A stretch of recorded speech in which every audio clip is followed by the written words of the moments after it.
Hola, buenas tardes o buenos días, ya terminando la mañana. Les doy la bienvenida a esta nueva clase, esta vez de manera virtual, de la materia temas de antropología cultural en psicología. Vamos en la clase de hoy, a terminar de formular, de desarrollar la unidad 4, que junto con la 3 va para el segundo parcial. ¿Sí? Bien. Eh, entonces, habíamos desarrollado el tema de la familia, con todas las características y obviamente finalizado con esta concepción de modelo o de familia o versus, de alguna manera, o confrontado con las familias, la diversidad de familias que se han producido, no solo a lo largo en el caso de Occidente, en la realidad, pero y sobre todo a partir de mediados del siglo XX hasta la fecha, ¿no? Hasta ahí habíamos concluido, también habíamos empezado antropología del cuerpo, pero hay un punto que nos faltaba desarrollar, que está en la unidad 4 también, entre familia y antropología del cuerpo, que es el tema de cultura, las relaciones sociales, o sea, las diferencias, eh, fíjense, las relaciones sociales, las diferencias y desigualdades, esto está en el programa, ¿no?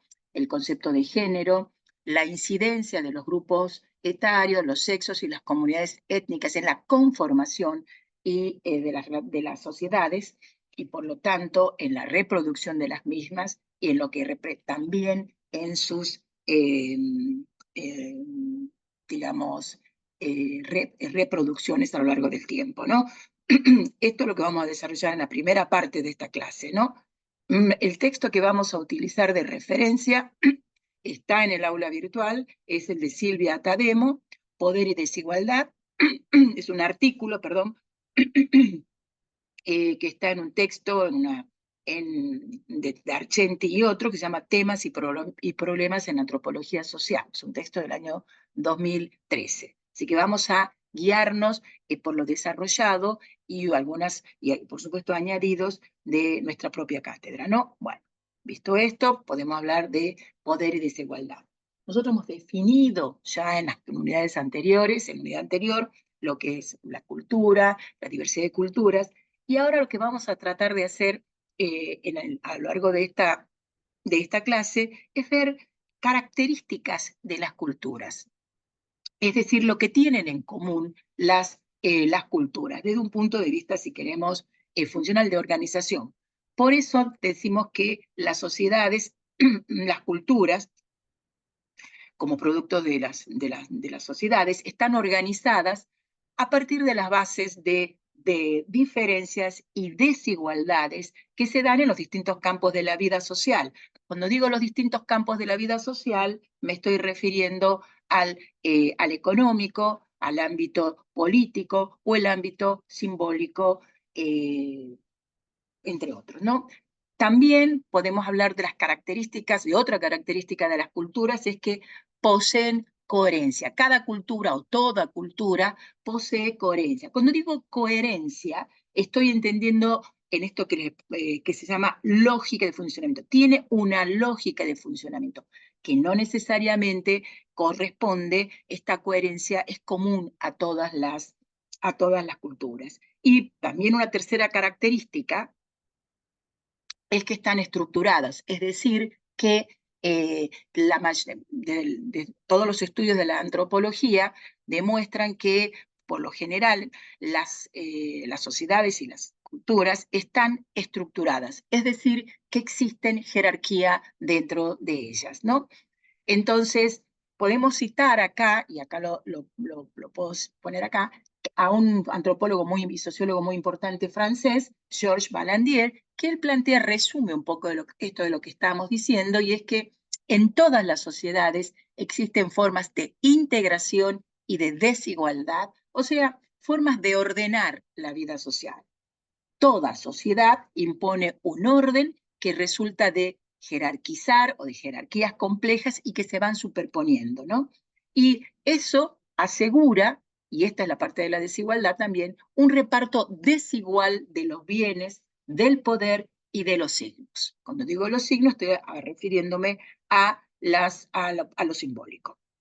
Entonces, ¿qué vamos a entender por integración cultural, por la forma de integración cultural? Es la manera como se incorporan los individuos a un grupo social, que no lo hacen de una manera homogénea, sino que lo hacen, digamos, de una forma heterogénea y muy diferenciada, ¿no? Entonces, esto es lo que vamos a hacer. Y por otro lado, vemos en relación con la desigualdad, que es lo que nos interesa, porque hemos hablado de que en toda sociedad hay formas de integración, digamos, de organizar, pero a su vez de jerarquizar, y el resultado es la desigualdad, ¿no?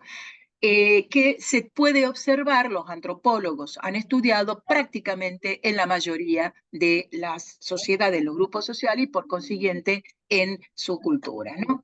Entonces, vamos a ver los ejes o también dimensiones que presentan sobre los que se organizan los sistemas de la desigualdad.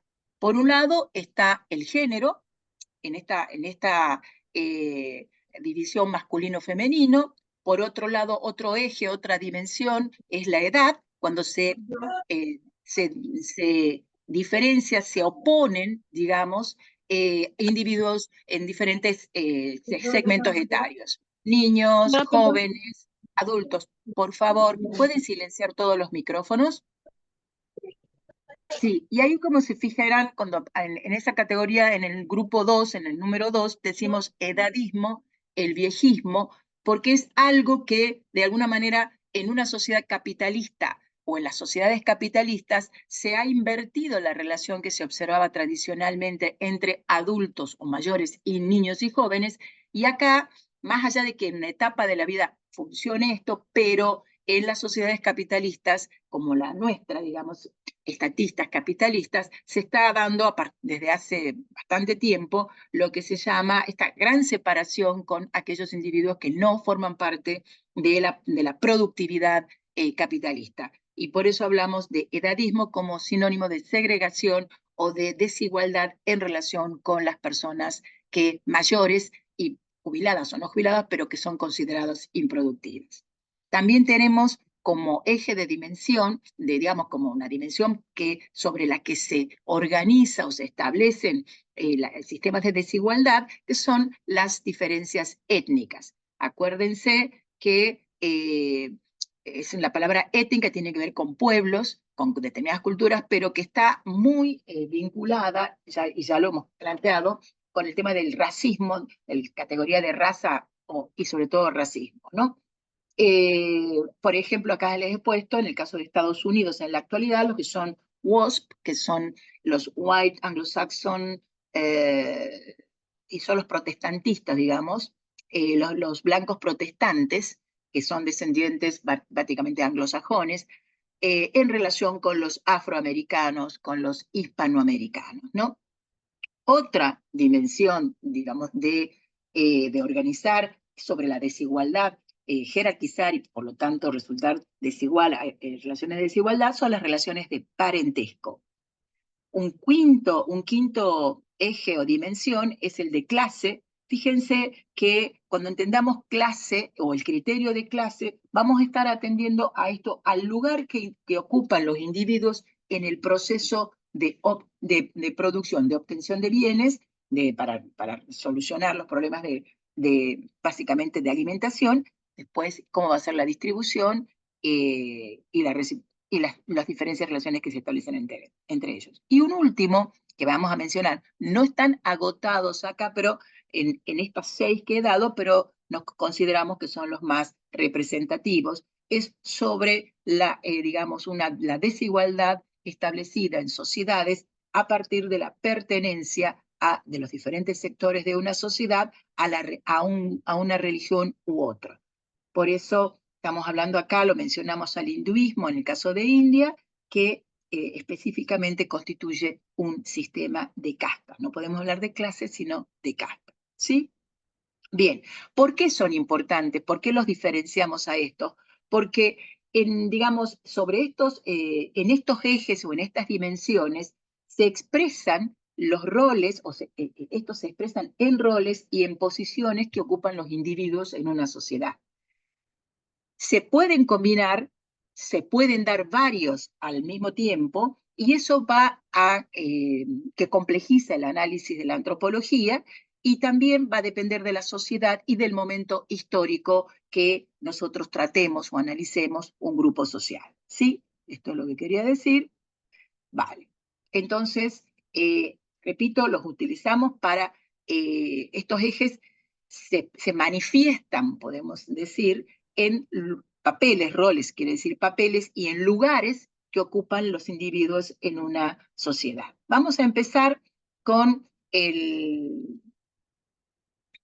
la categoría, digamos, o la dimensión de género, pero también me gustaría señalarles que estas dimensiones interactúan de tal manera que conforman, que constituyen la matriz cultural de la identidad de un individuo humano. Es decir, género, pues, como dimensiones que se dan, género, edad, grupo étnico, clase, religión, entre otros, digamos, configuran, digamos, se relacionan, se interactúan de tal manera que constituyen la matriz cultural de la identidad de un individuo humano o de un grupo de individuos humanos, ¿no? ¿Qué vamos a entender por matriz cultural, ¿no? Son, fíjense, sistemas complejos que tienen contradicciones, no son uniformes y que funcionan en cada individuo, es como un molde que tiene, por eso se habla de matriz cultural, que funcionan en cada individuo como base, es lo que algunos dirían el ángulo de mirada, otros dirían la malla con la que realiza o tiene sus percepciones, cómo interpreta sus experiencias y cómo se comporta, ¿sí? Por eso es tan importante analizarlos, o por lo menos mencionarlos en esta materia, que es una materia introductoria. Entonces empezamos con el género. Acá con el concepto de género lo vamos a diferenciar del concepto de lo que podemos decir sexo biológico, ¿sí? Es decir, vamos a por un lado, son porque corresponden en un principio, ya vamos a ver matices, esto a dos ámbitos diferentes. En principio, vamos a ver que no son tan nítidas la separación de esos ámbitos. Por un lado, el sexo biológico, que nos estamos refiriendo a las características biológicas y anatómicas, o sea, dentro de las características que se supone estrictamente biológicas, y con eso me refiero a las características anatómicas y fisiológicas de los seres humanos, que desde esa perspectiva se plantea una binariedad de hembra-macho, y ya vamos a ver por qué digo hembra y macho. Y por otro lado, la categoría o el nombre o el término, como quieran decir, de género, que fíjense que es una categoría epistemológica. Cuando yo digo epistemológico, quiero decir que es una categoría que se utiliza en teorías para explicar, o sea, es una construcción teórica que emplean las ciencias sociales para explicar la organización social, fíjense, de las relaciones entre sexos.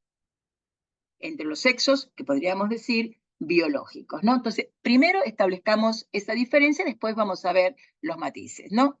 O sea, desde el punto de vista biológico, podemos decir que la separación en esta binariedad se da a partir de a los fines de la reproducción, es decir, para tener descendencias, progenie, hijos, como queramos decir, ¿no? Entonces, acá se dividen en individuos masculinos e individuos femeninos, ¿no? Pero esa separación que en un principio es a los fines de la reproducción, generan esas diferencias, provocan relaciones que, por un lado, relaciones sociales estoy hablando, que se caracterizan por ser opuestas, antagónicas, en esta dicotomía, por eso digo opuesta, de oposición entre, o de alteridad, como dice la diapositiva, hombre y mujer. Y de ser antagónicas y de ser contrapuestas o opuestas, pasan a ser complementarias a partir del matrimonio. Pensado en términos biológicos, digamos, en términos de reproducción. Recuerden todo esto que hemos venido trayendo también de la familia con los matices que eso implica, ¿no? Entonces, estas relaciones generadas, digamos, que se generan en esta binariedad hombre-mujer, repito, que son antagónicas, por lo tanto opuestas, que generan conflictos, pero además en un contexto como es la reproducción, si se piensa el matrimonio como factor o fuente de reproducción, en una complementariedad. ¿Qué quiere decir complementariedad? Que el individuo masculino va a desempeñar determinados roles y el individuo femenino los roles que desempeña se complementan uno a otro. Por ejemplo, para decirles, en el caso de ser los varones, los hombres, los machos, podríamos decir que la función es de proveedores de los alimentos, por decir una distinción para que entiendan, y las mujeres tienen el rol de reproductor, de llevar en su vientre los nuevos individuos de la comunidad y después no solo parirlos, sino cuidarlos. Y uno, en el caso de los varones, se dedican a determinadas actividades, como podrían ser la caza, la reproducción, la guerra, y los individuos femeninos al cuidado de la familia, del hogar. Ahí estamos viendo esa complementariedad, ¿no? Bien, pero esa relación en realidad permite, digamos, ordena y organiza cómo funcionan las sociedades, ¿no? ¿Por qué? Porque esto que les decía, se les otorga a cada uno roles, papeles complementarios, ¿no? Y cómo se refuerza y se reproduce estas relaciones a través de sistemas de representaciones, o sea, lo que se cree, lo que se espera, las expectativas que hay sobre los individuos según sean asignados masculinos y femeninos, los símbolos que los representan y, por supuesto, los modelos de comportamiento, ¿no? Bien, entonces, desde un principio la antropología utilizó, por eso estamos poniendo aquí teorías biologicistas, ¿no? Piensen que estamos hablando de la antropología evolucionista particularmente, pero algunas de las otras corrientes no terminaban de separarse de esta visión, y fíjense que las teorías biologicistas explican, digamos, plantean que las diferencias entre hombres y mujeres y por lo tanto la jerarquización, es decir, la subordinación de las mujeres y la dominación masculina, en realidad responden a factores biológicos, a naturales, o sea, vienen así, hoy podríamos decir, están grabados en los genes, ¿sí? Y por lo tanto, como están grabados en los genes, no pueden cambiar y por eso hablamos de que son inmutables, ¿no? Entonces, y otro aspecto interesante de estas teorías biologicistas es que desde esta perspectiva es el sexo, este sexo en principio biológico, masculino o femenino, lo que da la identidad de una persona desde que nace hasta que se muere. ¿Sí? Bien, veamos cuáles, para establecer esta diferenciación o estas caracterizaciones biológicas de masculino-femenino, pues se recurre a los que se denominan indicadores biológicos, ¿no? Que son de diferente tipo. Por un lado, podemos hablar de los genitales externos, los genitales internos. Fíjense que estamos viendo los femeninos, el monte de Venus, los labios mayores, los labios menores y el clítoris. En el caso de los masculinos, el pene, el escroto, pero también tenemos genitales internos. Femeninos sería la vagina, el útero, el cuello uterino, las trompas de falopio, los ovarios. Y en el caso de los masculinos tenemos hablando de indicadores biológicos, si ya seguimos haciéndolo, de genitales internos, repito, testículos, epidídimo, conducto deferente, vesículas seminales, conductos eyaculadores, próstata y glándulas bulbouretrales, ¿sí? Pero tenemos más indicadores biológicos, ¿no? Podemos hablar también de las hormonas, ¿no? Que las hormonas masculinas, que tenemos la testosterona, las femeninas, los estrógenos, progesterona, pero también tenemos como indicadores biológicos a las gónadas Cuando decimos gónada, estamos hablando de esas glándulas genitales femeninas o masculinas que se encargan de producir las células reproductoras. Y también tenemos, fíjense, los cromosomas. Cuando hablamos de cromosomas, estamos hablando de unas estructuras que se encuentran en el núcleo de las células que transportan fragmentos largos del ácido desoxirribonucleico. Es decir, el ADN, que es el material que contiene los genes y es el pilar fundamental del cuerpo humano, ¿sí? Y por último tenemos, en sexto lugar, las características secundarias, ¿no? Que aparecen generalmente cuando ya entra en la etapa lo que se llama la pubertad, que es el momento de el individuo ya se hace, adquiere aptitud para la reproducción y aunque no están directamente relacionados con eso, ¿no? Tenemos la nuez de Adán, que es el caso de los varones en el cuello, la mayor estatura, vello facial, barba o bigote, bueno, los músculos mucho más desarrollados, la voz más grave, y en el caso de las femeninas, de las mujeres, los senos desarrollados, los pezones más grandes, se supone que para amamantar, las caderas más anchas, sobre todo para el momento del parto, el vello púbico, público no hay un error ahí, es un vello púbico, ¿no? Muy gracioso eso. Vamos a corregir. Bueno, y crecido de forma triangular, la voz más aguda, etcétera, en el caso de las mujeres, ¿no?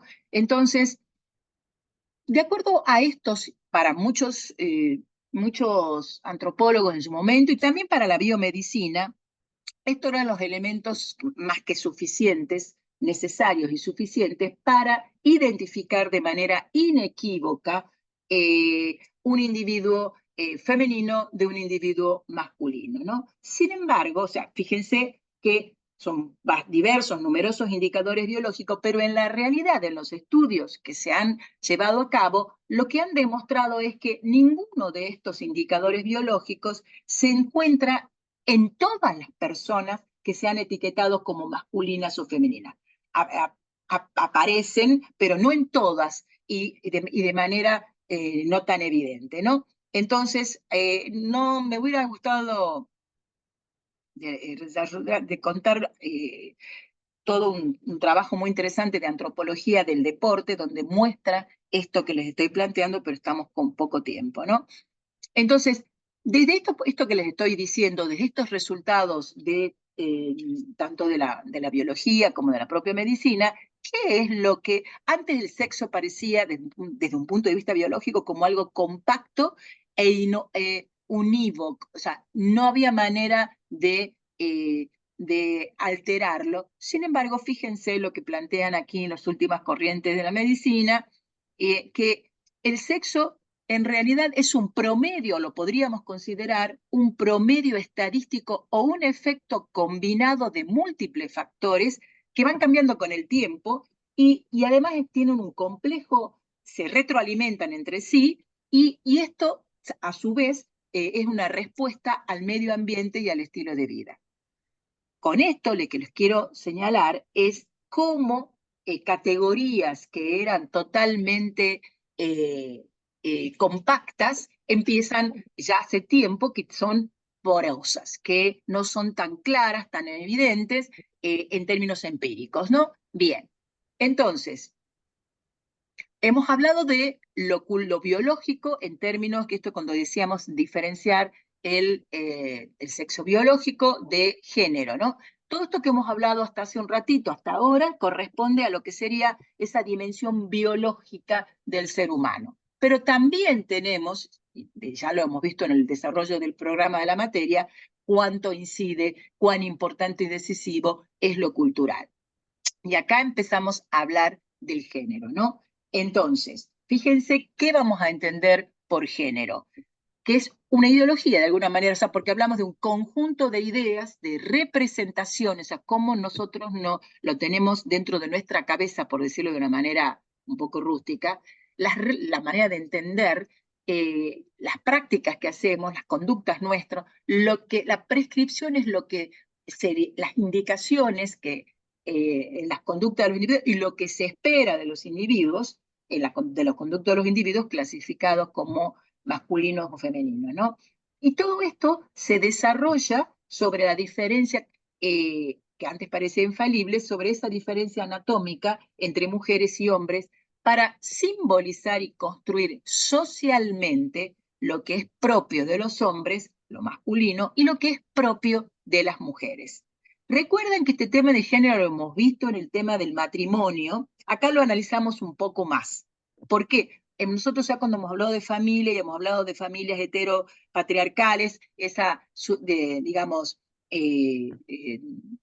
subordinación de las mujeres, bueno, ahora lo volvemos a tocar en esto ya cuando hablamos de en relación con las sociedades, ¿no? No es que sean diferentes, sino que son diferentes aspectos, los podemos relacionar en el tema de la familia, pero también acá estamos hablando ya de lo social, que va más allá o que contiene a la familia, ¿no? Bien, entonces, lo que es interesante es plantear esto, ¿no? Bueno, acá está la definición, pero ¿para qué sirve el género, no? El género sirve para ordenar, para clasificar a los miembros de un grupo humano, repito, según la anatomía, ¿no? En hombres y mujeres, ¿no? Pero el género es una clasificación cultural donde se juegan muchas cosas, se definen muchas cosas. Por un lado, la identidad de las personas, pero también el tipo de trabajo y la valoración del trabajo que realizan unos y otros, también todo lo que implica las ritualidades, las prácticas rituales y sobre todo el ejercicio del poder, ¿no? Y también todo esto va a estar complementado, digamos, por las características que se les atribuyen a unos y a otros. Fíjense, materia moral como reguladora de conductos, entendamos la moral como un sistema de normas, de principios y valores que regulan la vida de las personas que interactúan en sociedad. Psicología, o sea, cómo se formatea, dicho de una manera un poco rústica, la mente de los individuos, y por otro lado también en relación con los individuos, la afectividad de los individuos, ¿no? Entonces, eh, fíjense esto, acá vemos toda la definición, eh, el género está presente en lo que decían las desigualdades sociales. ¿Por qué? Porque establece, digamos, un orden que marca los espacios. Hay espacios para hombres, hay espacios para mujeres. Es muy interesante que a pesar de todos los cambios y avances, digamos, en cuanto a la ampliación de derechos de colectivos en nuestras sociedades estatales, eh, aún en las ciudades, en nuestras ciudades, podemos diferenciar espacios que son espacios, los espacios privados, por supuesto, y además los espacios públicos. Cuando hablamos de espacios públicos como plazas o determinados sitios, y también hablamos de espacios y de horarios, vemos la diferencia de circulación entre individuos masculinos e individuos femeninos. También la jerarquía. ¿Qué lugar ocupan en esa estratificación social unos u otros? Hemos hablado de dominación masculina y hemos hablado de subordinación femenina, ¿no? Las valoraciones, es decir, las cualidades que se caracterizan y por lo tanto las expectativas a unos individuos y a otros, ¿no? Los valores que le atribuyen a unos y a otros y le atribuyen a las mujeres, ¿no? Por ejemplo, en el caso de los varones, valoraciones, podríamos decir, los hombres son, estoy hablando como fuente de estereotipos, los varones son calculadores, fríos, no expresan sus sentimientos, por lo tanto, no tienen que llorar. Estoy hablando de estereotipos de nuestras sociedades, ¿no? Y las mujeres son frágiles, tiernas, mejor calificadas para cuidar a los niños, porque en realidad es un deseo que traen desde la niñez, en cambio los hombres no necesariamente. Bueno, todo esto tiene que ver con las valoraciones, ¿no?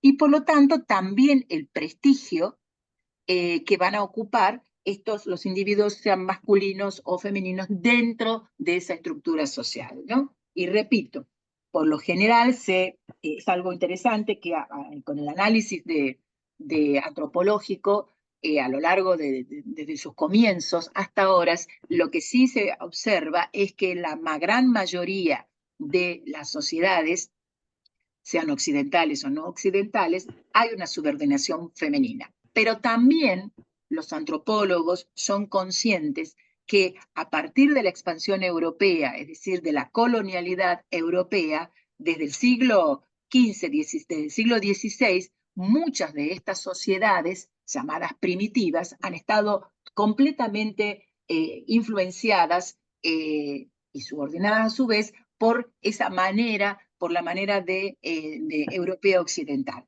Con lo cual, ¿qué quiero decir con esto? Que a esta altura del partido es muy difícil establecer diferencias como propias entre las sociedades occidentales y las sociedades no occidentales, precisamente por el fenómeno de la colonialidad y todo lo que ha implicado en términos económicos, políticos y culturales. Y por lo tanto, también reproductora de la heteropatriarcalidad.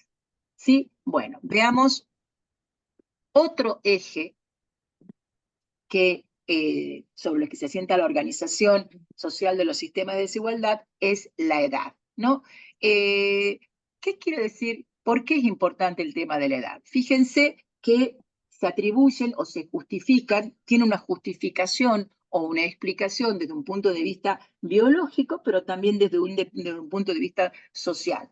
¿Por qué digo desde un punto de vista biológico? Porque cuando se incorporan los nuevos individuos, niños, bebés, niños, a una sociedad, en un grupo familiar y por lo tanto en un grupo social, obviamente que dependen materialmente de individuos adultos que si no se morirían. Me estoy refiriendo a son los adultos los que alimentan, los que visten, los que educan, socializan a esos niños. Y por eso también se imbrican esto cuando hablamos de la oposición de las edades, de las generaciones dentro de un grupo social, esta dependencia social, porque las nuevas generaciones dependen de ese proceso de socialización que realizan los adultos, y entre los que incluyen los códigos y los modelos sociales y de los valores dominantes, ¿no? Y por eso, fíjense, también generan en conflictos esta segmentación y este antagonismo cuando se enfrentan eh, las generaciones jóvenes o más jóvenes con los adultos cuando estamos refiriéndonos al tema del poder, ¿no? ¿Quién de repente adquiere el poder dentro de una sociedad? Que ha cambiado cuando a partir de las sociedades estatales, estamos hablando con ese modelo europeo occidental del siglo XVI-XVII, es el propio Estado el que se hace cargo del control de la violencia dentro de los grupos sociales, ¿no? Hasta ese momento, en Occidente, los conflictos intergeneracionales de los jóvenes con los adultos mayores, en parte para desbancarlos, se solucionaban, entre comillas, a partir de enfrentamientos como podrían ser duelos, etcétera, etcétera, ¿no? Fíjense, siempre estamos hablando de masculino, ¿no? Bien. Lo que sí quiero que quede claro, lo importante, ya vamos a ver con 3 categorías que estamos utilizando como dimensiones sobre las que se establecen las desigualdades sociales. En el caso de, fíjense, el género, pero la edad, y ya vamos a ver otro más, la parte étnica, fíjense, son conceptos, repito, género, eh, edad, y ya vamos a ver la parte de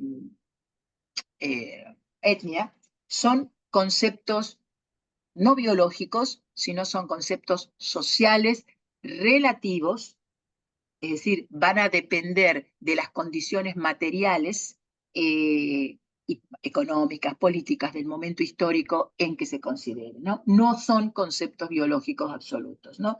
Fíjense, el concepto, como les decía, el concepto de género es a partir de cierto momento en la historia, bastante antiguo, por supuesto, ya nosotros hemos distinguido en el caso de Occidente, en la época greco-romana, pero también podemos hablar en el caso de las edades, las nociones. Siempre ha habido niños, jóvenes, digamos, personas de diferentes edades en las sociedades previas a la de la modernidad. Sin embargo, la noción de niño, la niñez, el concepto de infancia, como el concepto de juventud y el concepto de viejo, son construcciones históricas bastante concretas. Acá yo les menciono a un historiador francés muy valioso, que él analiza esto, fíjense en un libro, un libraco en realidad, que se llama El niño y la vida familiar en el antiguo régimen. Antiguo régimen, estamos hablando de Francia, y fíjense cómo él analiza el surgimiento del concepto de infancia en Europa moderna, o sea, a partir del siglo XVI. Antes, repito, obviamente que había individuos de diferentes edades, pero esa categorización no se daba. Por ahí se daban entre efebos, como decían los romanos, jóvenes, pero que estaban circunscritos a determinadas funciones o características. En cambio, estas categorías como, no diría absolutas, pero muy consolidadas, han sido producto, repito, de las condiciones políticas, religiosas, económicas de Europa. Tanto es así que, por ejemplo, en el siglo XIX, en el siglo XX, todas las legislaciones fueron modificando porque para proteger ese segmento etario, que hasta ese momento no había leyes, ¿no? Para proteger la idea de niñez, ¿no? Esta categoría de niñez.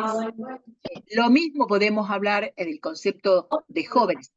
Eh, para que ustedes tengan una idea esto de noción de niño, cómo se ha ido configurando, si vemos la declaración, por favor, alguien está con el micrófono abierto, por favor, ¿lo pueden cerrar?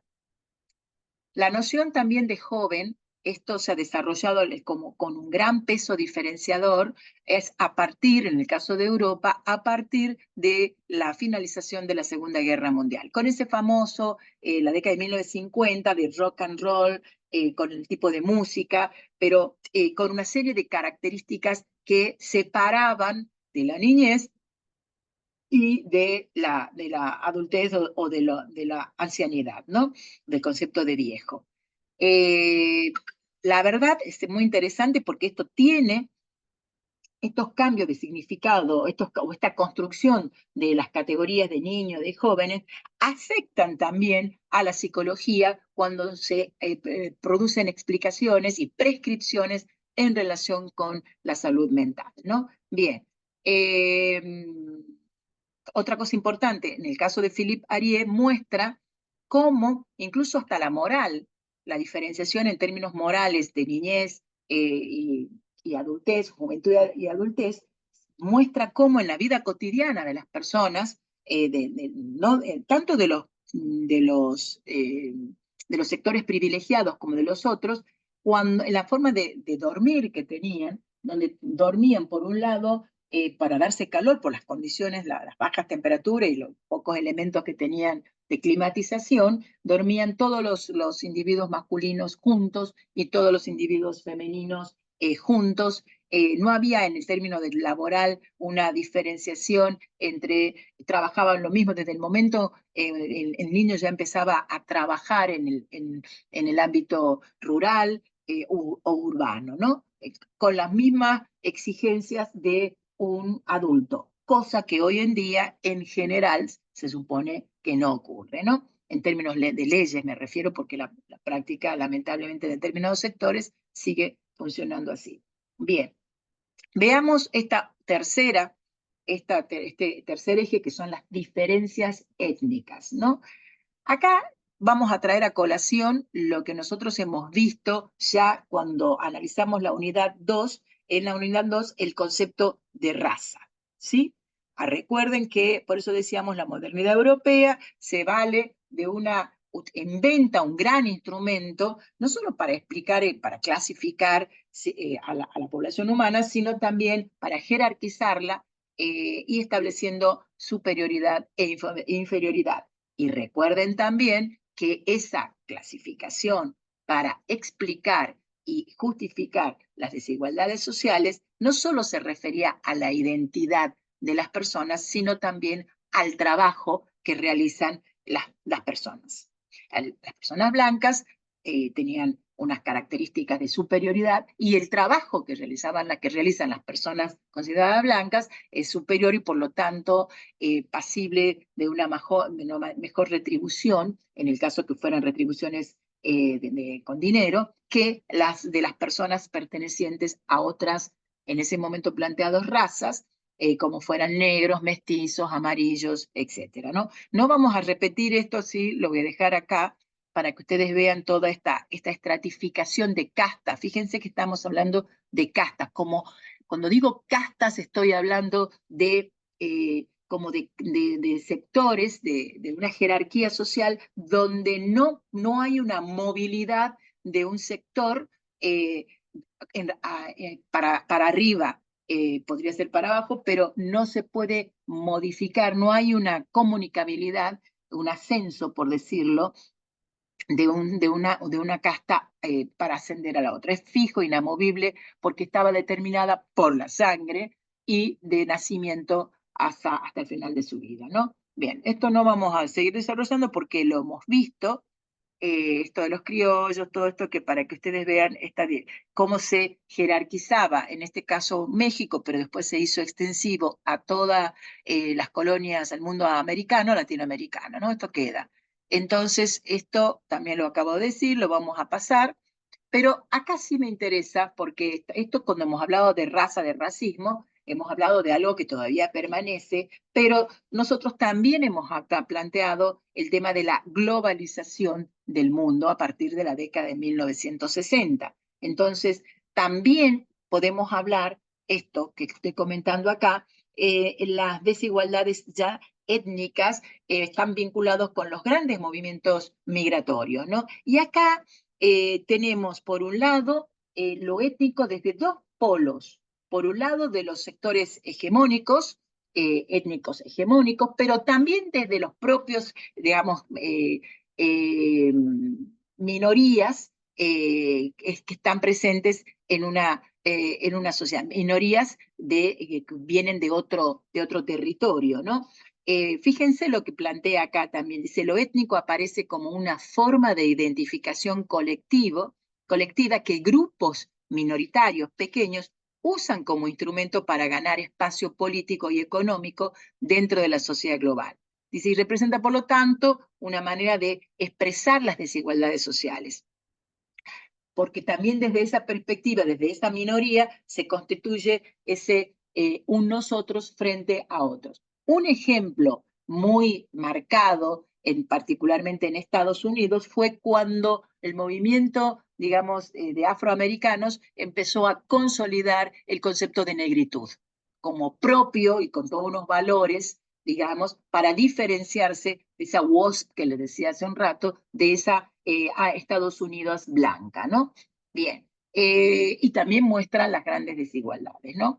Entonces, así como también les había dicho de género y de edad, como raza, son construcciones culturales que sirven para biologizar y por lo tanto naturalizar las diferencias y desigualdades sociales.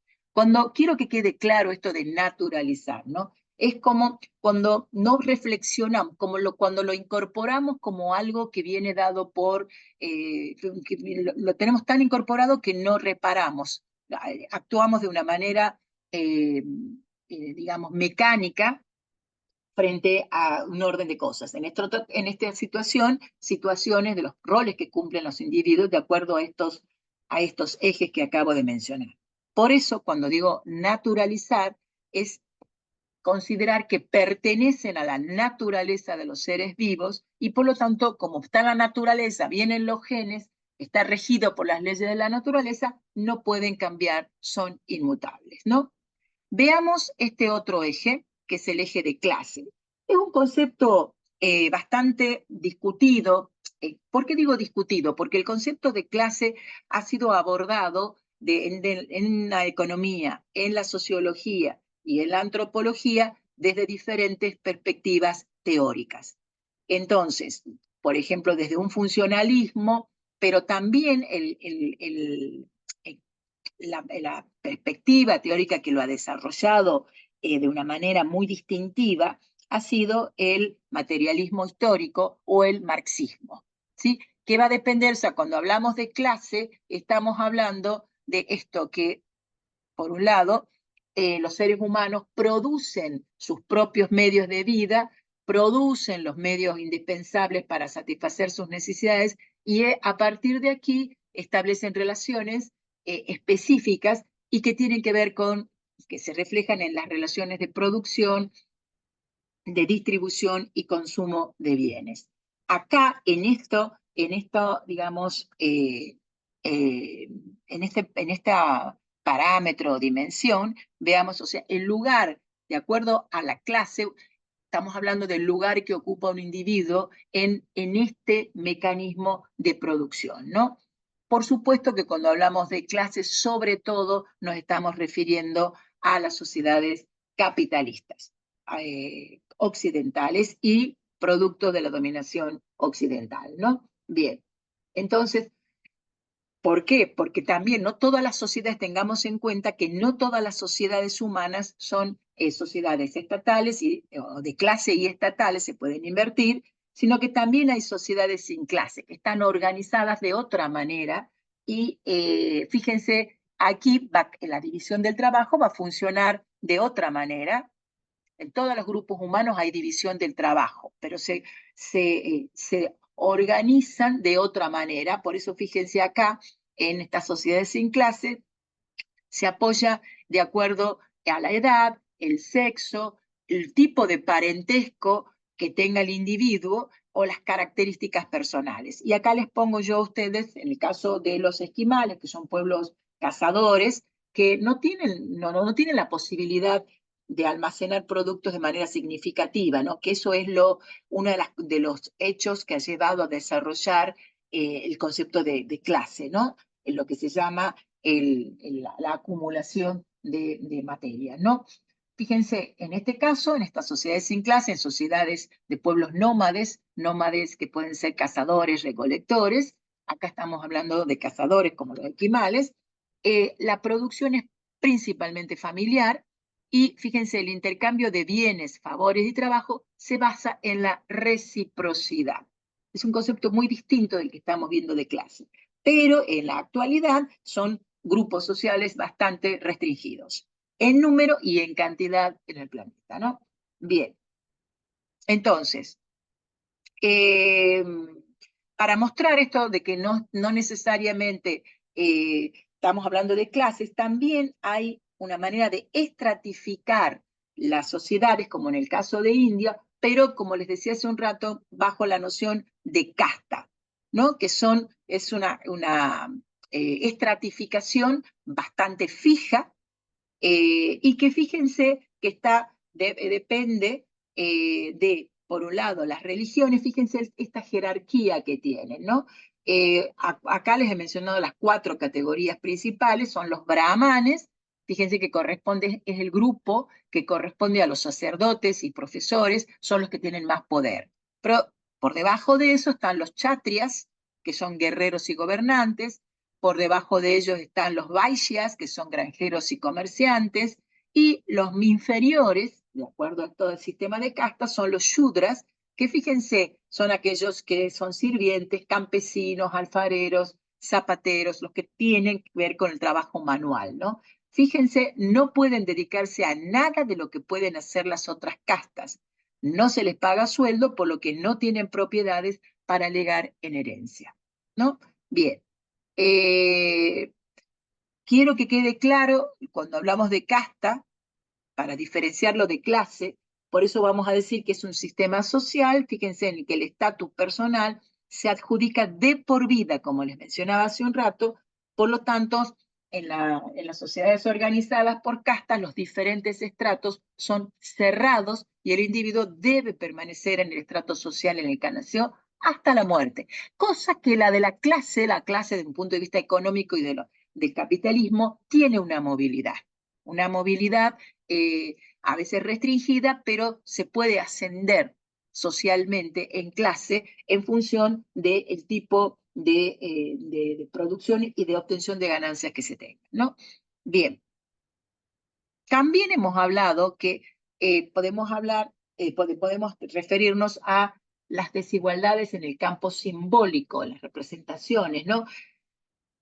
¿Cómo se expresan? Se expresan dividiendo espacios donde habita la población. Fíjense, barrios, en el caso de Tucumán, para que veamos esto del modo simbólico, la división, esta fragmentación de la ciudad de Tucumán entre lo que ya lo hemos mencionado cuando desarrollábamos la unidad 2, entre lo que son los asentamientos irregulares asentamientos populares o villas después lo que es esta sociedad, esta ciudad diseñada de alguna manera desde el siglo XIX-XX, que empezó siendo primero de las 4 avenidas, o sea, esa ciudad con manzanas, pero después, ¿cómo fueron surgiendo los countries o los barrios cerrados? Bueno, ahí estamos viendo cómo se expresan las desigualdades sociales en esos espacios, ¿no? Los medios de comunicación también, a qué medios accede los sectores o determinados grupos de individuos, el lenguaje, la manera de hablar que diferencia a los sectores sociales, a los de la élite y a los de populares los llamados, fíjense, el lenguaje que también puede incluir el arte, la música, etcétera, en lo que sería el cheto que decimos acá o la oligarquía que dicen otras en relación con los villeros, por decirlo, o la clase media, ¿no? Como gran diferenciador, digamos, el lenguaje de estos sectores sociales, ¿no? O los modos de vestir, la moda.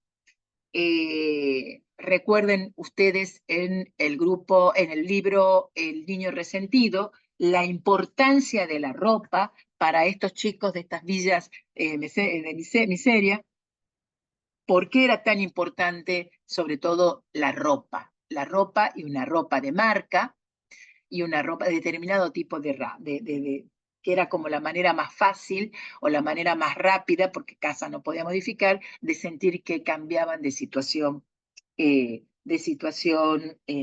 socioeconómica, ¿no? Yo no sé si les comenté hace poco, no sé si ustedes algunos han visto algunas entrevistas que ha dado o participaciones en mesas paneles de César González, y él por lo general aparece vestido siempre con un saco bastante formal, con un saco, una camisa, y él explicó o por lo menos yo la escuché hace relativamente poco, que él se vestía de esa manera porque de esa manera la policía en Buenos Aires no le pedía con muchísimo menos frecuencia documentos o lo detenía detenía para pedirle documento y considerándolo que era sospechoso, ¿no? Fíjense la importancia de lo que les decía, del modo de vestir, de la moda.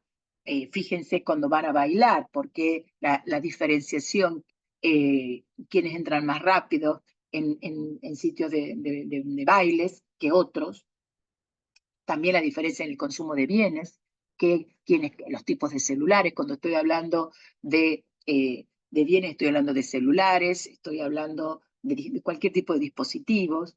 Fíjense también en quienes participan en la política, los que tienen los sectores de la sociedad que son los dirigentes o encabezan los partidos políticos, los clubes, etcétera, y también la manera de apropiarse que tienen, digamos, de los bienes educacionales, los artísticos. Estamos hablando de las diferencias en educación, en las manifestaciones artísticas y en el desarrollo científico, ¿no? Entonces, todo esto constituyen lo que decimos desigualdades o muestran las desigualdades sociales en el campo simbólico, ¿no?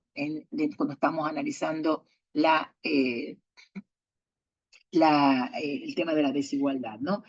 Acá también es interesante tratar de ajustar el término poder, que tiene por lo menos dos significados, ¿no? O dos aspectos que necesitamos mencionar. Por un lado, fíjense, poder, perdón,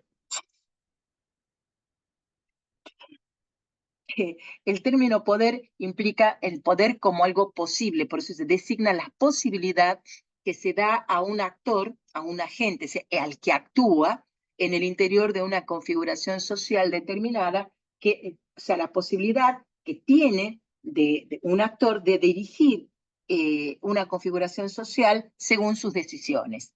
Y por otro lado, que es muy importante en sociología y en antropología, este otro aspecto que es el poder como concepto relacional, o sea que es relativo, no es absoluto, y no puede entenderse por fuera de las condiciones sociohistóricas, ¿no? Bien, también es interesante esto que plantea Academo, que no hay una sola forma de poder. Ella cita en el texto a Weber, un sociólogo europeo muy importante de finales del siglo XIX, y plantea fíjense, estas tres modalidades puras, quiere decir que después podemos advertir con combinaciones. Por un lado, la dominación es el poder que se ejerce por la fuerza, cuya lógica es el control y la vigilancia permanente. Por ejemplo, podemos dar el poder machista o el poder de una dictadura, ¿no?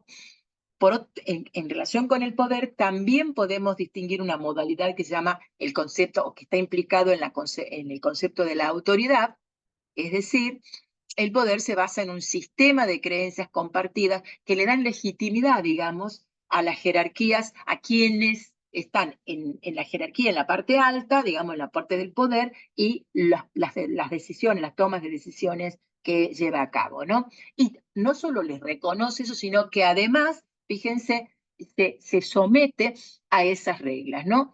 Por eso lo mencionamos como ejemplo a la autoridad religiosa de la iglesia o a la autoridad paterna, ¿no?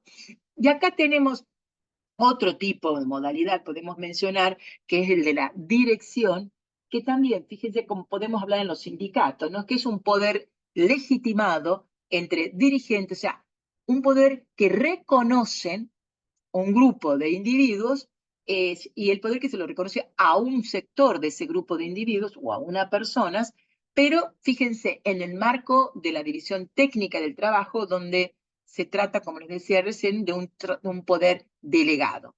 El poder sindical, los delegados de sindicatos, los delegados de adjunct, en el caso de los docentes universitarios, en el caso de Tucumán, ¿no? Bien, acá es mucho más complejo el tema del poder, pero bueno, esta es una materia cuatrimestral, esto es digamos, una manera general o una introducción, vuelvo a decirlo, de la antropología que les sirva a ustedes como instrumento en el desarrollo después de las diferentes teorías o eh, a campos de la psicología. Entonces dejamos acá. Y de ahí pasamos a algo que ya habíamos adelantado, que es la antropología del cuerpo, y que con esto terminamos la unidad 4. Recuerden ustedes que en la antropología del cuerpo mencionamos a dos autores que son muy importantes. Por un lado, al autor, digamos, a Marcel Mauss, que es un antropólogo, también sociólogo francés, de finales del siglo XIX, pero sobre todo de las primeras décadas del siglo XX. Y el otro autor que mencionamos acá en antropología del cuerpo es a David Le Breton, francés, que es contemporáneo a nosotros y ha trabajado mucho sobre el tema del cuerpo. ¿Por qué lo mencionamos? Primero porque, bueno, mencionamos esto como dice en la diapositiva, que la antropología del cuerpo es un subcampo de la antropología, pero que se ha desarrollado bastante tardía, y esto tiene una explicación, por un lado, que tiene que ver con las consecuencias de la modernidad europea, ¿no? La concepción de la modernidad, que la modernidad europea tiene sobre el ser humano, y recuerden que esa concepción, que ya la vamos a repetir ahora, es el concepto del ser humano, una concepción dualista del ser humano, ¿sí? Bien, pero como campo de disciplinar, lo que tenemos que decir es que Marcel Mauss fue el que lo inició en la década de 1930, en realidad con unas charlas, con unas conferencias que él dio. Después quedó medio paralizado por las guerras, y a partir de la década de 60, o específicamente en la década de 70, de 1970, se empieza a desarrollar en Europa y en Estados Unidos, y particularmente van a ser también trabajados por los corrientes del feminismo, ¿no? Y en el caso de nuestro país y en los países latinoamericanos, recién en la década de 1990 se empiezan a realizar trabajos de campo, a reflexiones, a publicar sobre el tema del cuerpo, ¿no? Bien, vamos entonces, este es Marcel Mauss, sobrino de Emile Durkheim, un gran sociólogo. Acá cuando hablamos de Marcel Mauss, el concepto clave con el que iniciamos, ¿no?, la unidad o la parte esta de la antropología del cuerpo, es el concepto técnicas del cuerpo, ¿no? Recuerden que, creo que ya lo dije al finalizar la clase anterior, que partían de la definición, o sea, el concepto de instrumento, de herramienta, era muy importante a partir de la Revolución Industrial. Estamos hablando del siglo XVIII, mediados del siglo XVIII, incluso afecta o influye en una definición que se daba del ser humano como Homo faber. ¿Qué quiere decir el hombre que fabrica? ¿Que fabrica qué? Quiere decir, está haciendo referencia a la capacidad de la inteligencia práctica, no solo racional, teórica y abstracta del ser humano, sino a la capacidad de construir herramientas, instrumentos, usar, esto quiere decir, se lo dice en dos niveles, desde dos perspectivas. Por un lado, recurrir a elementos de la naturaleza, como lo hacen otras especies, los orangutanes, etcétera, y servirse de elementos de la naturaleza para obtener, para resolver problemas de la vida cotidiana, pero a su vez lo que diferencia a los seres humanos, y ya lo hemos visto cuando hemos hablado del proceso de hominización, es la y cultura, es lo que realiza el ser humano de construir herramientas a partir de herramientas. Ese era el contexto en el que estaba al final, mediados finales del siglo XIX y comienzo del siglo XX también. Pero Marcel Mauss dice, sí, podemos hablar de la importancia del instrumento, de las herramientas, pero plantea que si el ser humano usa y crea, inventa herramientas, pero hay una herramienta que es la primaria, la primera, la originaria del ser humano, que es su propio cuerpo, el cuerpo de los individuos.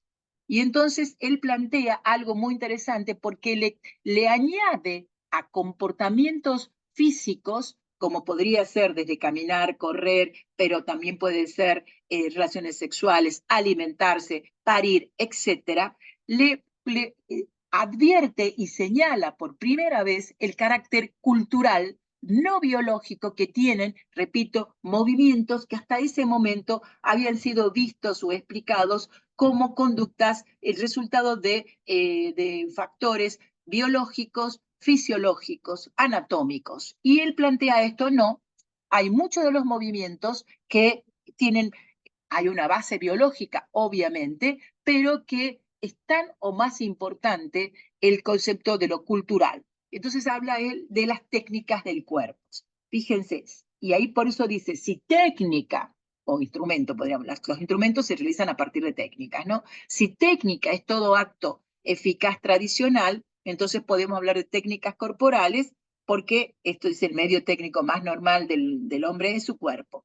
Y esto es lo que les decía de las técnicas corporales. Y va a definir, es importante que lo vean porque puede ser pregunta de examen, ¿a qué llama él técnicas corporales o técnicas del cuerpo? Fíjense, son formas, actitudes y posturas, estamos hablando de conductas, formas, actitudes y posturas establecidas por tradición, no son casuales, están sedimentadas. Recuerden la definición de cultura como conductas sedimentadas, ¿no? Entonces es lo mismo, establecidas por tradición, mediante las cuales los seres humanos utilizan sus cuerpos para realizar muchísimas actividades cotidianas, y no solo eso, expresar y comunicar sus sentimientos. O sea, que comer, hay todo lo que, las conductas que habían sido, repito, planteadas de un punto de vista estrictamente fisiológico, anatómico, por lo tanto biológico, adquieren estas características o esta dimensión que no había sido observada hasta ese momento. Y acá les muestro las técnicas corporales que se utilizan para nacer, en el nacimiento, el cuidado. ¿Qué quiero decir esto? Él hace esta generalización a partir de observar que según el grupo cultural o las diferentes sociedades que él había ido observando, en este caso incluso era el ejército alemán, porque él participó en la Primera Guerra Mundial como soldado y quedó herido, que desde la marcha de los soldados alemanes, franceses, que estaban en conflicto, ¿no? Británicos, era diferente, pero también las técnicas, y que había muchísimas diferencias, y si era biológico y era genético, ¿por qué había esta diversidad? Que no se expresa en la biología. Y esto es un concepto importante, ¿no? Bien, acá yo les dejo, por ejemplo, plantear el tema de besar, cómo manifestar los afectos, cómo se manifiestan de manera bastante diversa en los diferentes grupos sociales o culturales, ¿no? Y acá, bueno, esto quiero que les quede claro, o sea, necesitan tener este concepto de prácticas corporales o prácticas o técnicas corporales o corpóreas. Y aquí pasamos a la segunda parte de la unidad, de esta parte de la unidad de la antropología del cuerpo, que es este autor, David Le Breton. ¿Él qué va a plantear? Esto es clave. Que por un lado, el concepto de cuerpo, la categoría de cuerpo, no es algo que está dado en la realidad, que lo podemos observar de la misma manera en todos los seres humanos, ¿no? Sino que él plantea algo, plantea que la concepción de cuerpo cambia a veces según la sociedad que tomemos de referencia. Pero además, por eso habla de polisemia del término cuerpo. Puede tener diferentes significados. ¿Y por qué tiene diferentes significados? Porque es una construcción simbólica, una construcción cultural. Por eso cuando Le Breton habla del cuerpo como un término, como una construcción simbólica o un término polisémico. ¿Sí? Pero además advierte que el concepto, la categoría de cuerpo, está íntimamente vinculada, depende de la concepción que cada cultura tenga de ser humano o de persona.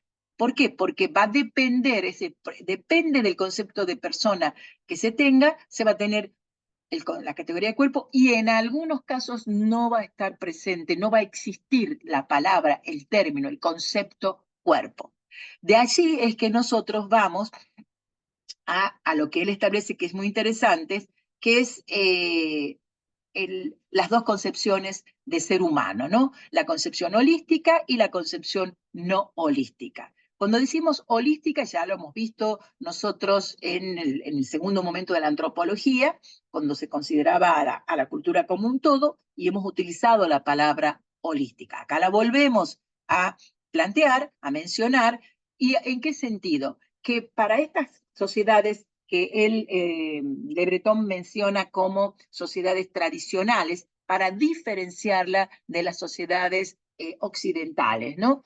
Entonces habla de las sociedades tradicionales y estamos mencionando las llamadas, o que se dice, en algunos casos siguen llamándose las sociedades, digamos, los indígenas de Asia, de África, de Oceanía, ¿no? Entonces, él plantea que, bueno, estas culturas, estas sociedades tienen una concepción holística, es decir, el ser humano no es cada persona, por decirlo, pero sobre todo hablamos del ser humano, no es un individuo, sino un nudo de relaciones, ¿no? Siempre se lo consume totalmente compenetrado, no sé cómo explicarlo, como diluido, por decirlo así, formando parte del cosmos. Por lo tanto, ahí va a ser mucho más difícil diferenciar, encontrar separado el cuerpo, como sí lo vamos a encontrar en nuestras sociedades. Por eso la sociedad occidental tiene una concepción no holística del cuerpo, es decir, el ser humano, cada ser humano es un individuo, que es individuo en el sentido que es indivisible y distinto, podemos decir que el cuerpo es la frontera que separa a un individuo humano de otro, pero también lo separa de la naturaleza que lo rodea y también lo va a separar de los dioses, en el caso que tenga, digamos, una concepción religiosa, ¿no? Entonces, acá las concepciones, dentro de las concepciones holísticas o holistas, mencionamos dos grupos, una que se da en los pueblos amerindios, sobre todo en la zona de Colombia, o sea, el norte de Sudamérica, Colombia, en parte de Venezuela, donde consideran que hay una continuidad metafísica y una discontinuidad física entre los seres del cosmos. ¿Esto qué quiere decir?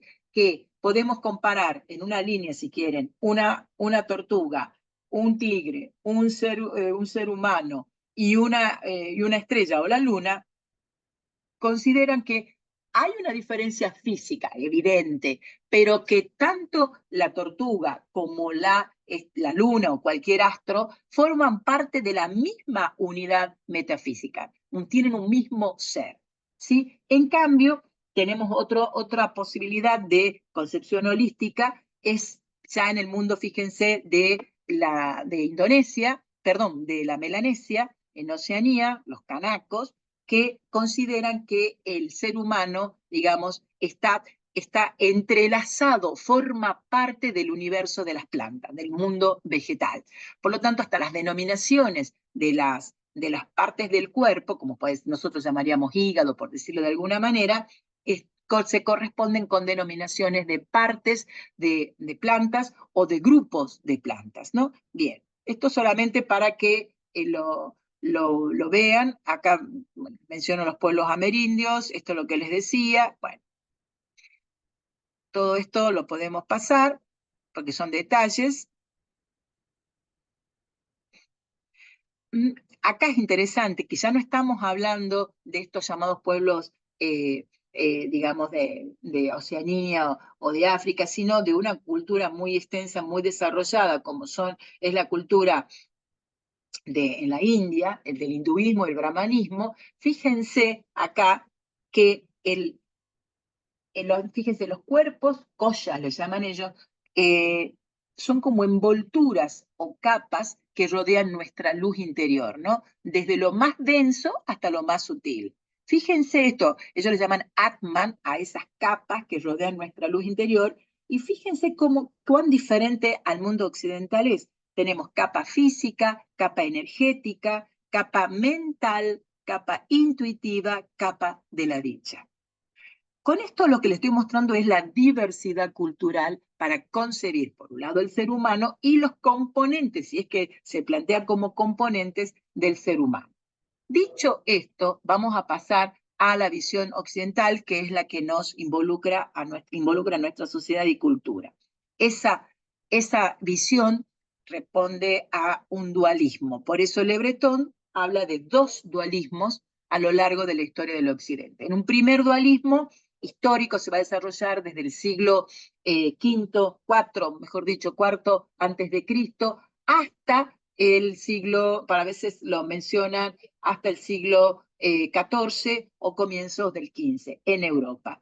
Cuando decimos platónicos, porque vienen de la denominación de la formulación de Platón, de un filósofo griego, que planteaba al ser humano como compuesto de dos elementos. Este dualismo es todavía, o sea, es el que nosotros todavía reconocemos, en parte, ¿no? Fíjense, es que está compuesto de dos elementos, el alma y el cuerpo, y fíjense, son dos elementos, pero totalmente imbricados y como las dos caras de una moneda. Y si falta uno, el ser humano deja de ser humano. Por supuesto que hay una jerarquía y en esas dos partes ya Platón planteaba la superioridad del alma, porque el alma era lo que humanizaba, o es lo que humaniza al ser humano. Pero sin el cuerpo no hay ser humano, ¿no? Por eso cuando se plantea esta formulación que está subrayada de que el hombre es alma y es cuerpo, no podemos separar, ¿no?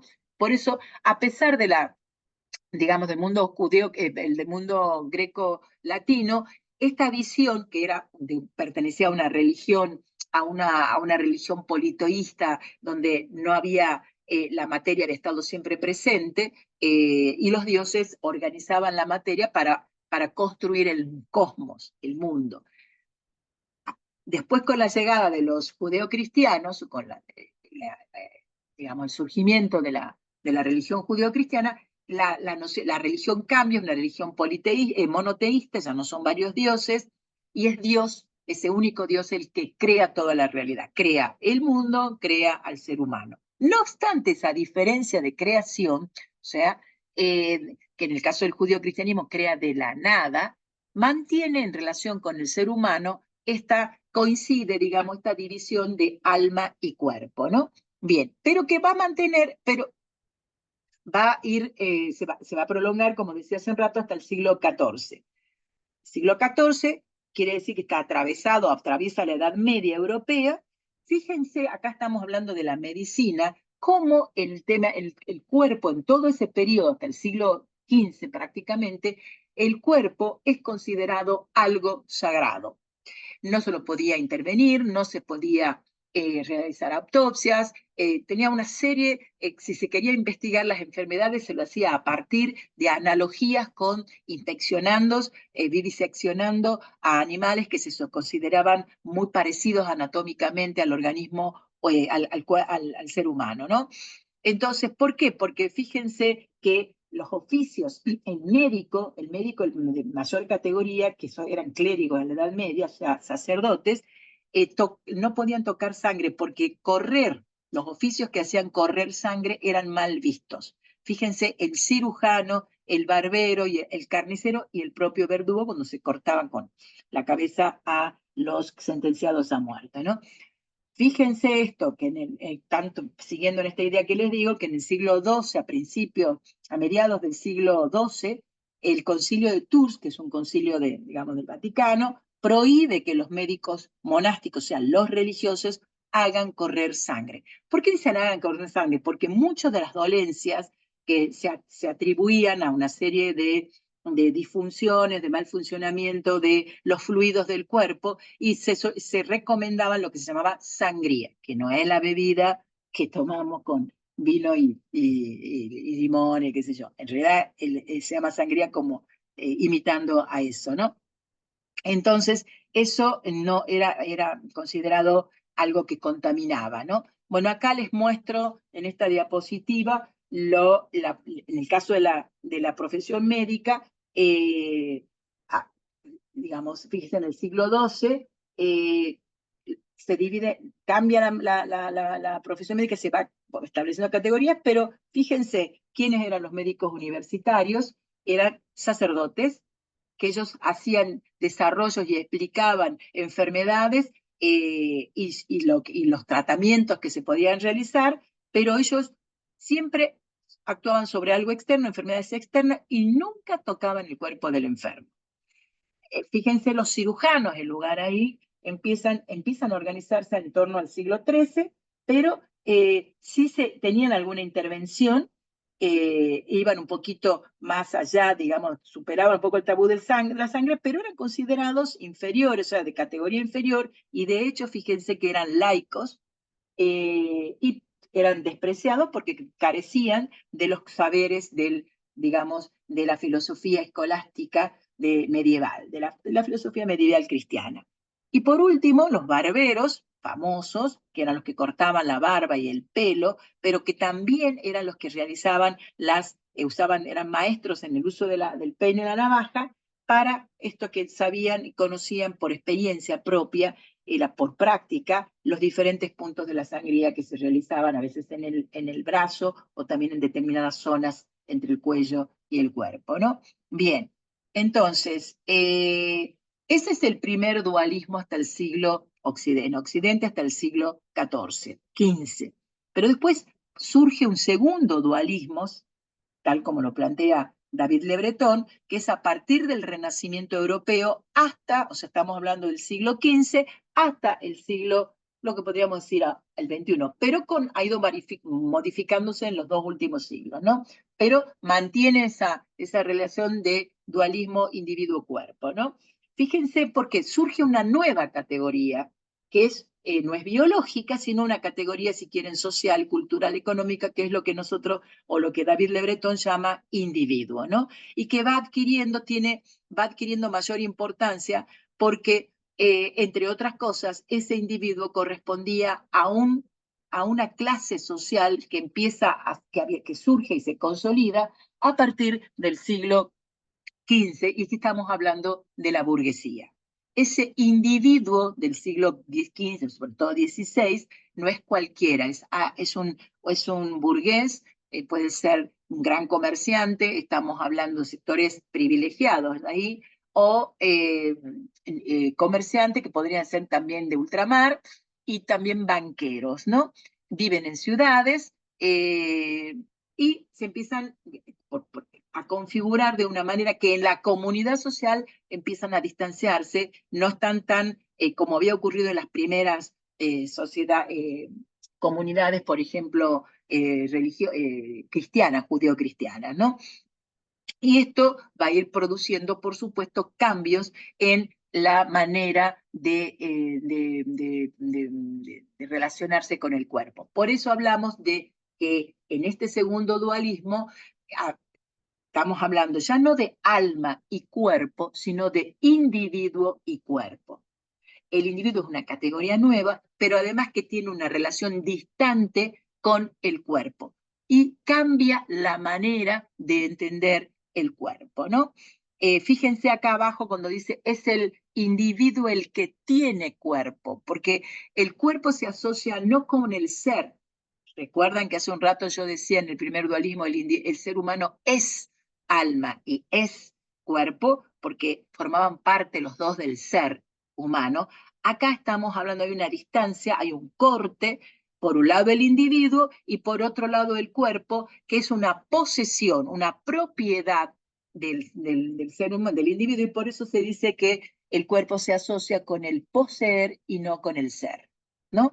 Entonces, esto que se afianza, el carácter, digamos, la pérdida del carácter sagrado e intocable que había tenido en la antigüedad, en la Edad Media europea, y empiezan a surgir las nuevas corrientes, digamos, en la medicina, como la anatomía, las escuelas de fisiología. Vesalio es una figura muy importante, ¿no?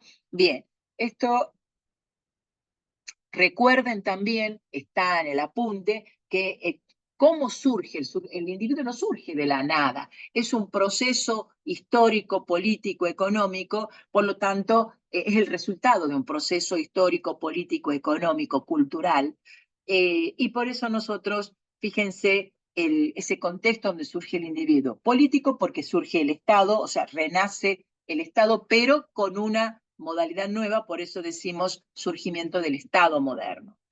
En lo económico, el resurgimiento de las ciudades, la moneda vuelve a circular, que había dejado de circular en la Edad Media, el surgimiento y desarrollo del capitalismo, ¿sí?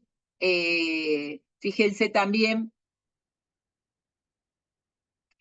la parte cultural, cómo el arte se había desarrollado de diferentes maneras, se había evolucionado, no sé la palabra evolucionado, ya no era ese arte religioso, las imágenes de las grandes catedrales como sinónimo de la cultura y del arte medieval europeo, sino que empiezan en el caso de la pintura, el cuerpo humano empieza a ser pintado, sobre todo el rostro también, no solo aparecen los papas o las figuras religiosas, sino figuras de sectores de la nueva burguesía, y sobre todo como técnica o como parte de la pintura se desarrolla muchísimo el retrato, ya sea el autorretrato por parte de los autores, que hasta ese momento no ocurría, y que además, si no eran autorretratos, realizaban retratos, los firmaban. O sea, la aparición de la firma de los artistas también marca esto, influye en el surgimiento de esa categoría de individuo. También en la religión, con la reforma luterana, donde se trata de combatiendo a ese Vaticano que fue cuestionado por la venalidad. Entonces empiezan a plantear que la relación entre los cristianos, tenía que ser directa con Dios y no mediada por la Iglesia. Por eso también va generando un sentimiento de mayor responsabilidad y compromiso de cada creyente con Dios, ¿no? Y me estoy olvidando de algo, no me acuerdo si hay otro político económico. Bueno, acá podemos ver, cuando hablamos de este segundo dualismo, hay una figura fundamental desde el punto de vista filosófico, que es, por supuesto, Renato Descartes, ¿no? Acuérdense que lo habíamos planteado ya en la unidad anterior, donde si bien él habla de mente, habla de res extensa y res cogitans, o sea, la cosa que piensa y la cosa extensa, que es el físico. Ahí se empieza a modificar la concepción del ser humano, ¿no? ¿Por qué? En esta frase cogito ergo sum, o sea, pienso, luego soy o existo, fíjense, Descartes no dice nosotros pensamos, luego somos, existimos, ¿no? Es decir, ahí con esa formulación se establece una relación muy distinta entre este individuo. Cuando se habla de individuo, se está hablando de un yo, de una conciencia, del sujeto que hemos planteado, por un lado, y por otro lado, el cuerpo, ¿no? O sea, hay una disociación y un desprecio, digamos, depreciación, o sea, desvalorización del cuerpo, ¿no? Entonces, fíjense, esto va a traer esta división, esta separación entre el individuo y el cuerpo, va a traer también consecuencias digamos, entre la cultura erudita que se da en médica en las universidades y lo que queda de las culturas populares del tipo comunitario. Fíjense que acá, con esto que acabo de decirlo, lo que estoy diciendo es que este segundo dualismo no implica la desaparición, extinción del primero. Va a haber una intersección o va a haber una convivencia que, por supuesto, la hegemónica va a ser la de esta visión que estamos hablando. ¿Por qué hegemónica? Porque va a corresponder a la visión que tengan las universidades, los cuerpos, la medicina y, por lo tanto, también el Estado, ¿no? Entonces, y aquí fíjense qué interesante, dice, estos son los orígenes del borramiento ritualizado del cuerpo, que es tan típico de la modernidad. ¿Se acuerdan que hace un rato yo planteaba esto de la aparición tardía del cuerpo como problema de estudio para la antropología? Tiene que ver con esto de la teoría, con la modernidad, ¿no? Donde el cuerpo se convierte en una propiedad del individuo, se convierte en una máquina, por lo tanto en un dispositivo al que lo podemos intervenir, pesar, medir, hacerlo trabajar, etcétera, etcétera. Por eso es una máquina de trabajo, y que está que es explicado como una cosa que forma parte de la naturaleza. Mientras que lo racional, el tema de la conciencia, queda totalmente alejado de la esfera, del ámbito del cuerpo, ¿no? Entonces, esto es lo que quería decirles. Fíjense, el individuo que se asocia como sujeto, como yo, está atravesado por la racionalidad, también llamada mente, que le permite tener conciencia, o sea, saber que sabe. Pero repito, esto queda escindido, esta visión de la racionalidad, de la voluntad, de la responsabilidad, de la conciencia, queda separado, alejado del cuerpo, ¿no? Fíjense esto cómo repercute, o sea, qué pasa con el cuerpo, ¿no? Ya no forma parte de la esencia del ser humano, sino que es pura materialidad, una propiedad o una cosa que le pertenece al ser humano. Está separado del individuo. Es un factor de individuación, separa a un otro, pero es como algo ajeno. El individuo puede actuar sobre el cuerpo, es dueño del cuerpo, puede intervenirlo, puede modificarlo, pero ese cuerpo es ajeno. Esto lo vamos a ver, esta repercusión lo vamos a ver la próxima clase cuando hablemos de la antropología de la medicina, porque tiene una incidencia directa, ¿no? Bien, por eso lo que decía está disociado de la persona y por eso permitió el desarrollo ya del siglo XVI y la consolidación de la anatomía y de los estudios sobre la circulación sanguínea, ¿no? Fíjense, esto que les decía recién, esto último me interesa. Lo racional no es una categoría del cuerpo, sino del sujeto, al que muchas veces le ponen, lo asocian con alma, mente, espíritu, pero todo separado del cuerpo, ¿no? Vemos también la modernidad como tiene una actitud contradictoria en relación con el cuerpo. Por un lado lo desprecia, porque fíjense, lo considera enemigo de la razón, porque es el lugar del deseo, porque es el lugar de la corrupción, porque se supone que atenta, es fuente de errores, de las percepciones, como decía Descartes, eh, pero también reside el dolor y el disfrute, el goce de la carne, que eso puede, digamos, hacer perder el control a la razón. Por eso se lo tortura, por eso se lo disciplina. Y de allí, ahí sería interesante, pero no nos da el tiempo, empezar a hablar eh, de Foucault en relación a cómo el Estado como institución habla de la biopolítica, que es esto del disciplinamiento o el ejercicio o el control del poder en relación con los cuerpos en las sociedades estatales a partir del siglo XVII, XVIII hasta la actualidad. Cuando digo el control, él lo va a plantear a partir del ejército, el control del cuerpo a través del ejército, la escuela, con el concepto de locura, en relación con los hospicios, etcétera, etcétera, ¿no? Bien.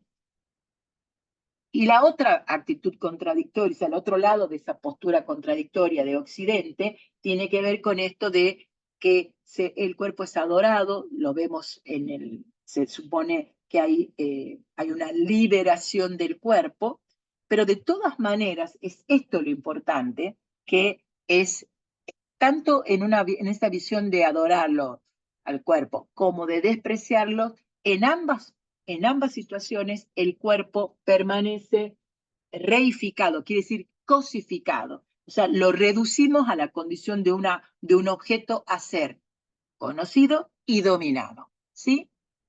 Bueno, acá podemos decir más cosas, pero tenemos tiempo recién hasta ahora.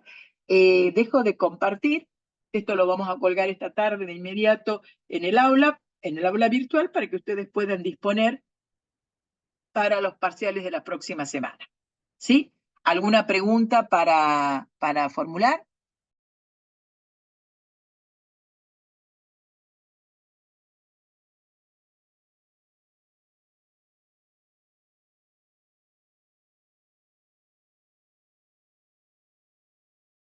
Hola, profe, ¿me escucha? Hola, hola, ¿se escucha? Sí, sí se escucha. Ah, bueno, no, es que estaba escuchando esto que decía la profesora sobre Descartes en relación al cuerpo. Entonces, me parece que en ese sentido el psicoanálisis es como una cuestión bastante revolucionaria, digamos, porque lo que plantea el psicoanálisis es que justamente no se puede dominar, digamos, ese cuerpo. Creo que con la histeria eso queda de manifiesto, ¿no? Por lo menos las primeras histéricas de Freud. Pregunto.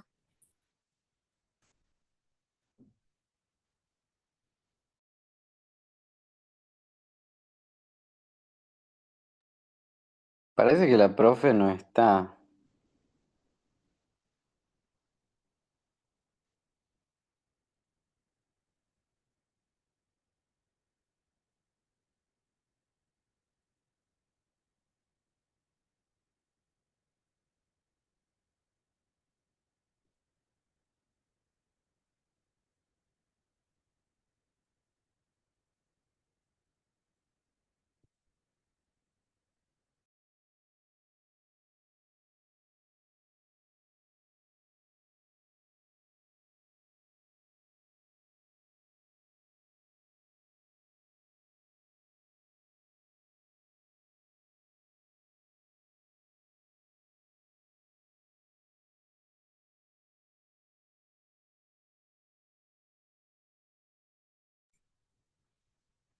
Nos dejaron solos.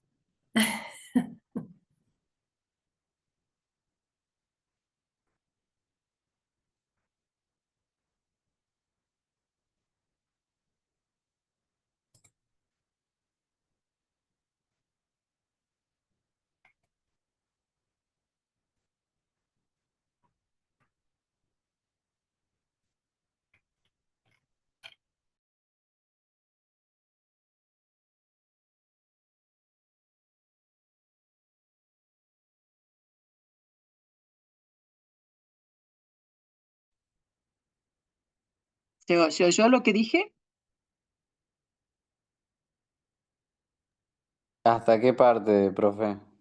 No, no, no, yo terminé la clase y se cortó, digamos, cuando terminó. Lo que Ah, sí quiero saber es si ustedes necesitan, quieren hacer alguna pregunta o alguna observación antes de que nos despidamos hoy.